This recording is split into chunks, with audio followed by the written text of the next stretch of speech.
2. Good evening. I'm your host, Karen Udis, in this series on the network of global corporate control.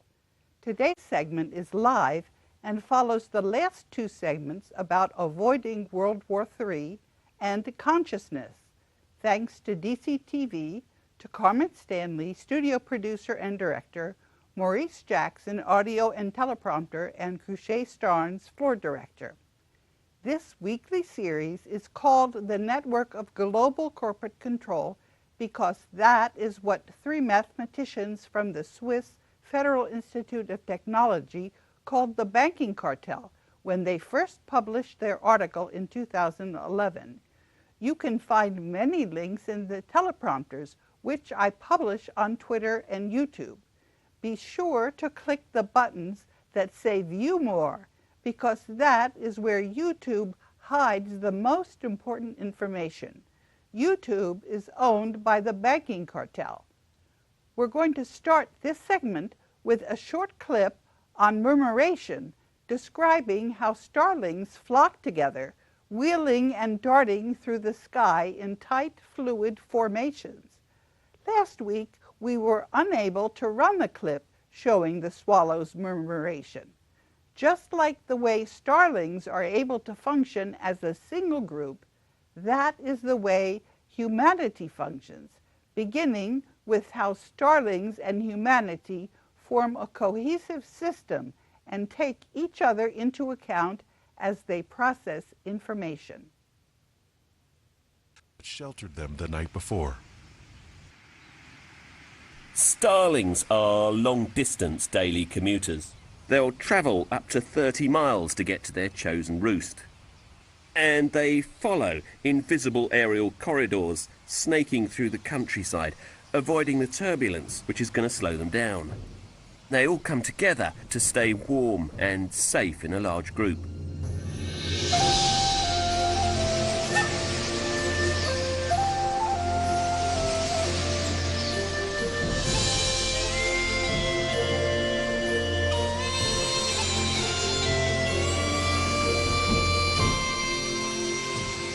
As daylight wanes, small clusters become enormous flocks called murmurations, a name possibly derived from the sound made by 500,000 beating wings.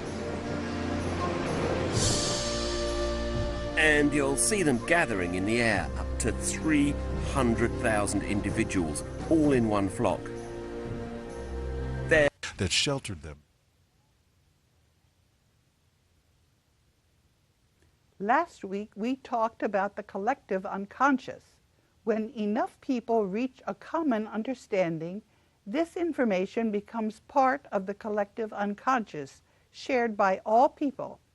The existence of the collective unconscious was shown in experiments with Japanese snow monkeys. This is called the 100th monkey effect.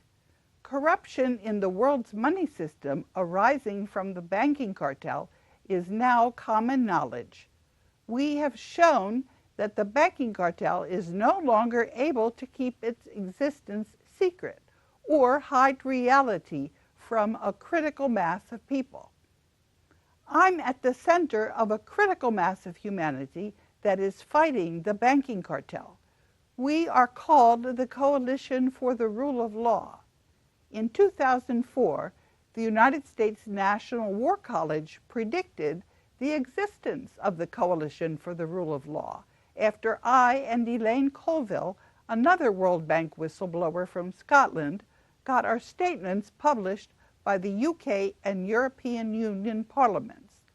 The Coalition for the Rule of Law has determined to dismantle the banking cartel by exchanging paper currencies issued by the central banks with currencies out of gold and with local currencies issued by villages and towns.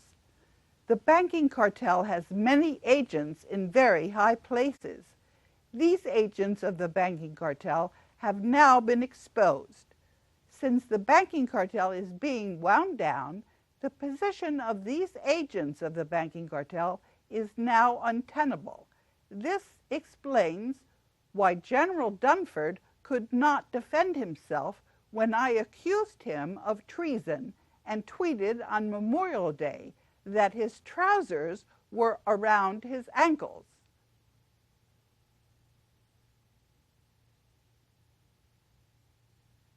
The fact is that the United States military can only fulfill its obligations to defend the United States allies Germany and Japan under their status of forces agreement with the United States if the United States has access to its monetary gold reserves that are now administered by the Board of Governors of the World Bank and International Monetary Fund.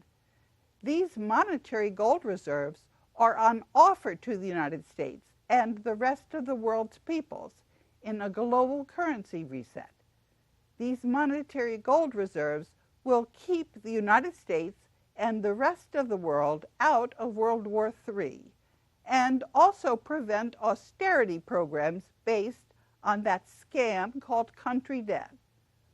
Correspondence to this effect to the defense attaches of Japan and Germany is on the internet, together with correspondence showing that there was no legitimate election of Donald Trump because the United States Constitution of 1789 was not in force and effect. The United States has been under secret martial rule since the Civil War.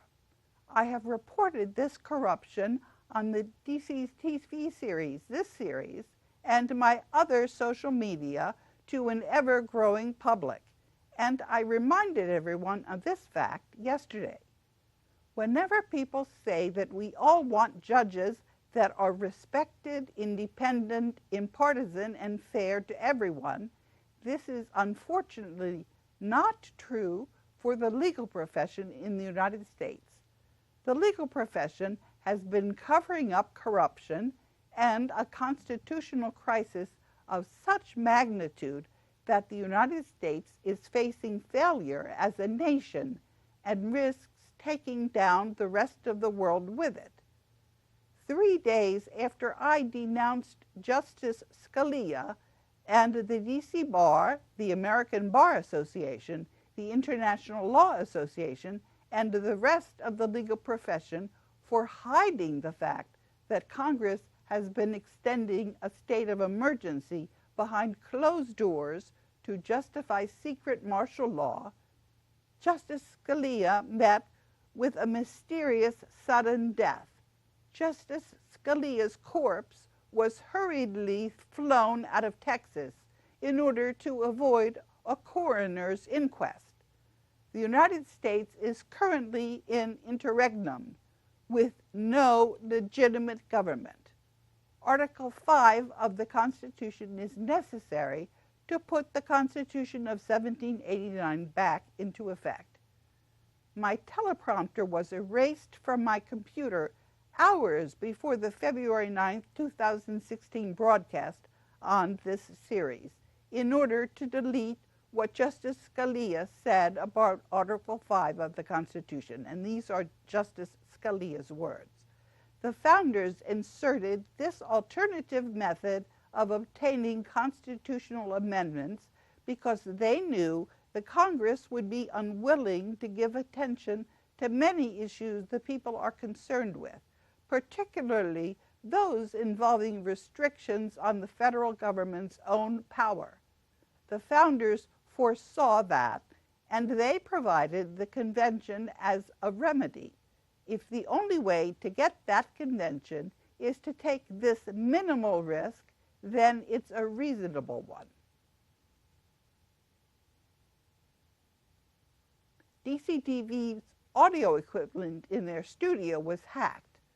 I stated during the February 9, 2016 transmission how I'm a sting operation, revealing corruption in the courts and an interregnum in the legitimate governance of the United States. At minute 3:30, I mentioned how President Obama did not respond to my criticism of his flawed nomination of Merrick Garland. Judge Garland was on a 3-judge panel in my whistleblower retaliation case before the D.C. Circuit Court of Appeals. The oral argument was canceled 3 days before it was scheduled, and the court issued a flawed opinion simply affirming the lower court's opinion when the appellate court was required to consider the matter de novo, that means originally. The court ignored the settlement of my case by 188 ministers of finance and development. Judge Garland didn't admit that he was not sitting in an Article III court and that the United States Constitution of 1789 was not in effect. There are many people interested in whether the United States can lead the rest of the world out of this deep corruption, and they're not looking to the legal profession for any help. They noticed how the sound was interrupted during the broadcast at 20 minutes in, just when I described how lawyers were all stonewalling the corruption that I've been reporting, and how the Board of Governors of the World Bank and IMF fired both the General Counsel of the IMF, Sean Hagan, and Christine Lagarde, the IMF's managing director, for an illegal attempt to sign away the international monetary gold reserves in the global debt facility. I'm telling you why Donald Trump couldn't defend himself on July 7th when I said he was a play actor, or when I tweeted that he was desecrating D-Day on June 6th, and that I bankrupted him for failing to admit that the U.S. Constitution of 1789 was not in effect.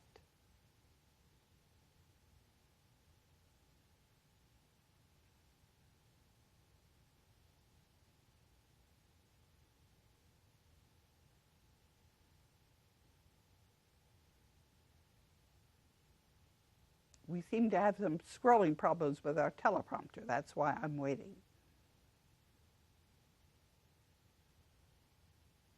Well, when you get the problem solved, just start scrolling again. There we go. What is the banking cartel doing while all this is going on? Twiddling their thumbs? The banking cartel is busy writing comments on my YouTube archives of this series and trying to steal the world's assets that are in trust for the benefit of humanity. I responded that the comments were all lies and that humanity united in the Coalition for the Rule of Law on the Board of Governors of the World Bank and IMF, together with a critical mass, did not believe those lies. The world's assets are still in the global debt facility, and the global currency reset is going to begin implementation. That is why I tweeted this week that I'm taking the bull by the horns. What were the lies? The banking cartel was lying about the bilateral Minesfield Breakthrough Successor Agreement, which governs the wealth of the world that was put into hiding or sequestration with the 189 ministers of finance on the Board of Governors of the World Bank and IMF. The banking cartel said that the bilateral Minesfield Breakthrough Successor Agreement, signed in 1950 on behalf of the U.S. by General Eisenhower and President Truman, was invalid because the 1934 Treaty of Versailles Agreement had been sealed. And these were the comments by a man named Francis Yalon. Karen, way back 1934, Treaty of Versailles, Paris, the whole world leaders signed an agreement to the Philippines. What's your right to change the Treaty of Versailles Agreement, which was the real agreement among all the world leaders that leads and cause for the world debt, which the entire world leaders signed for that treaty? What's your right to destroy the treaty which was sealed by the whole world leaders? Find me a binding authority that you have to destroy the treaty. What's your right that holds you to change and destroy the treaty? Can you show me proof? Who told you to change and destroy the treaty? This comment forgot how the Federal Reserve Bank gave $270 trillion in bonds in exchange for the elite's gold. Meanwhile, these bonds and the compounded interest on these bonds now amount to more than $2 quadrillion. These bonds are now with the World Bank and IMF on behalf of humanity. The banking cartel owes humanity more than countries owe the banks. These bonds offset country debt. I documented that these Treaty of Versailles bonds are in the global debt facility with the Board of Governors of the World Bank and IMF. The banking cartel is insolvent and is being wound down in the global debt facility.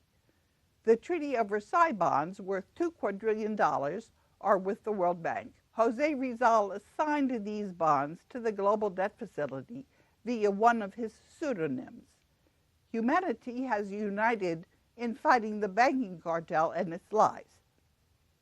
I pointed out that the banking cartel was lying about the bilateral Minesfield Breakthrough Successor Agreement in the comment pages of YouTube by falsifying history. Moscow State University has also pointed out how our ancient history was falsified. United Humanity is onto the banking cartel's falsification of history. Excuse me. We are in reality, while the banking cartel is only a pack of lies on paper. The banking cartel is gambling that enough of us don't know the difference between the actual reality and their pack of lies. I told my followers, who represent a critical mass of humanity, to try and reassure the people that have been duped by the fake news brought to them by the banking cartel. Since humanity is united with a collective unconscious, the banking cartel's lies are going to become apparent to more and more people. I asked my followers to tell people, "I told you so."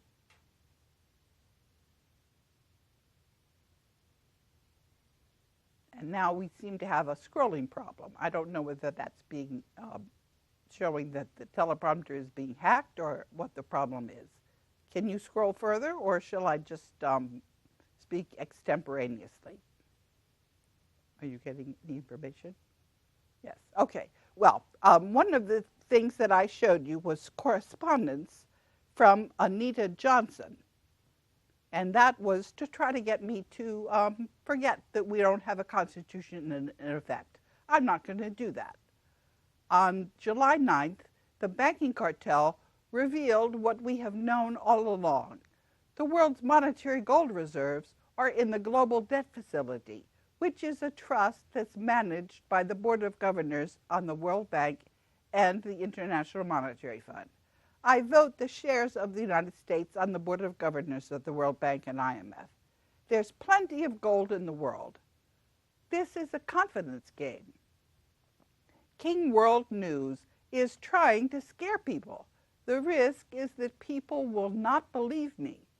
I get the word out through my social media, and there is a critical mass of people that have been following me and who know that this is only a short-term problem and one of communication and one of confidence. So I'm telling my followers to get busy and tell people that they're going to have to realize that you all know what you're talking about. This is your chance to say, "I told you so." King World News is trying to rock the boat and scare everybody. That is because King World News is really a mouthpiece of the banking cartel, the very ones that think they have the right to dominate the world, although they do not have any gold. In the rest of the remaining time, I'm going to answer some of the questions and comments from the YouTube archives of the DC TV videos. Ferdinand Marcos assigned all his rights in the world's wealth to the global debt facility, and that is called TVM LSM 666. Which is administered by the Board of Governors of the World Bank and IMF. And the person who wrote me, I called a liar. I said that they didn't understand that the U.S. will continue to lead, as Ferdinand Marcos stated, until the countries of the Orient grow gradually and overtake the U.S. in a peaceful transition. Signatories are authenticated by the Board of Governors of the World Bank and IMF, and they have not yet opened the global debt facility. and a commentator named J. Espinosa said, the Treaty of Versailles was signed after World War I, and World War II is proof that it ended. I hope this was helpful. And Francis Yolanen had said to Espinosa, for your information, the Treaty of Versailles Entitlement Agreement is already out, and we will all know that it is the indication sign that signatory ordered to collect all debts of the world, since from the beginning it never happened. The Treaty of Versailles Agreement was signed after World War I. You're right. Now, if the agreement ended after World War II, where will they get the money to reconstruct after the World War II? This is common sense, right? Do you have proof of documents that the Treaty of Versailles of Paris Agreement ended in World War II? Documents and original proof of evidence are required, not just what you've heard from any fabricated, twisted, wrong information, my friend. For your information, do not believe right away from any twisted mind conditioning, fabricated false reports, especially coming from Karen Hudes, here in all her every segment false report, claiming herself having the truth but lies. And I said, the money for reconstruction was deposited with the World Bank and IMF. That is why the oldest agency of the World Bank is called the International Bank for Reconstruction and Development. You're asking for documentary proof that the Bank for International Settlements was created to collect war reparations from Germany.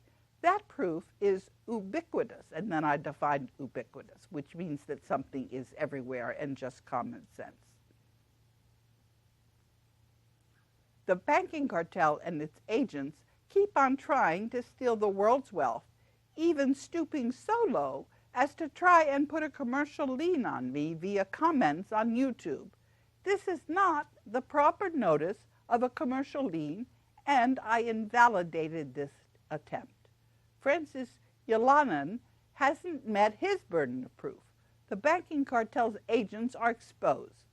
Francis Yolanen is claiming falsely that Jose Rizal did not deposit the world's wealth in the global debt facility, and that the Board of Governors do not administer this wealth pursuant to the bilateral Minesfield Breakthrough Successor Agreement by designating authorized signatories in paragraph 6 of the bilateral Minesfield Breakthrough Successor Agreement. YouTube attempted to hide the following comment behind a comments awaiting approval button on the DCTV archives for the segment 2 weeks ago. Does the banking cartel's demise mean that the IRS and Federal Reserve Bank will be shut down and the Federal Reserve Act repealed? The IRS and the Federal Reserve Bank are going to be shut down. The likelihood that this happens is greater than 90%, according to a very accurate power transition model from the U.S. National War College. There's no need to repeal the Federal Reserve Act. The Federal Reserve is insolvent and is going to be wound down in the global debt facility. The United States is currently in interregnum. That is, its existing government is not legitimate. The banking cartel does not want me to be embedded in the middle of humanity during the global currency reset.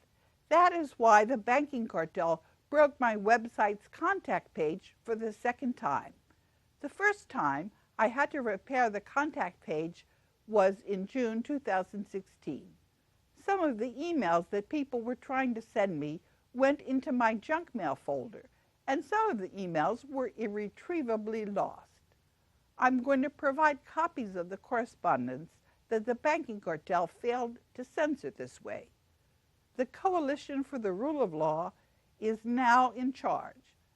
The systematic transition measures are going to be managed by all of humanity using the framework in the Bretton Woods institutions.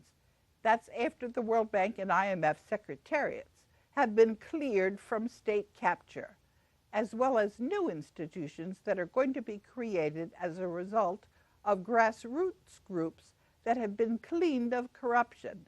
The transition is going to occur peacefully because humanity is united. The scale of this transition is unprecedented and will proceed gradually. At the moment, existing institutions have been corrupted by the insolvent banking cartel. A critical mass of humanity understands that this is the case.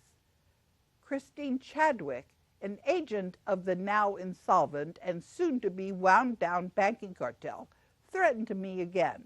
This was in a voicemail message. I have exposed Chadwick numerous times. Chadwick also ended up on my Twitter analytics page for 5 straight days. One day early this month, she called me 5 times. I've made it clear to Chadwick that I wanted to have nothing to do with her. I say that I'm the canary in the coal mine for good reason. There's another agent of the banking cartel in Curacao named Ronald Waderford, who keeps on emailing me. I tweeted some of his correspondence, and what I said to him was, the role you are ascribing to the International Monetary Fund is incorrect. That's when he said that the IMF was there to collect birth certificates, and that's not correct. The banking cartel is trying to frame the IMF. The IMF's Board of Governors never did anything about birth certificates or Vatican trust funds. Anna von Reitz already tried and failed with this particular lie. What you're saying is not true. You're incorrect about the Pope as well. He has no role to play. The wealth of the world that used to be under the control of the Vatican is now vested in the global debt facility. These assets, which changed hands at the end of World War II, are governed under the bilateral Mansfield Breakthrough Successor Agreement. That is what former Black Pope Jose Rizal accomplished with his proclamation and declaration of the gift of love. And then I said, eat your heart out, and please remove me from your email contact list. I am not wasting any more of my time on your drivel. And there was another Ronald who wrote me and asked me about the price of gold. I have said that the price of gold is going to be determined through a basket of currencies and goods and services over time.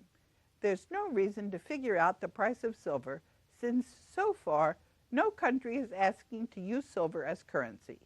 The gold is going to be given to the people in the countries to use as their national currencies from the global debt facility's monetary gold reserves. The global debt facility also has silver and other precious metals.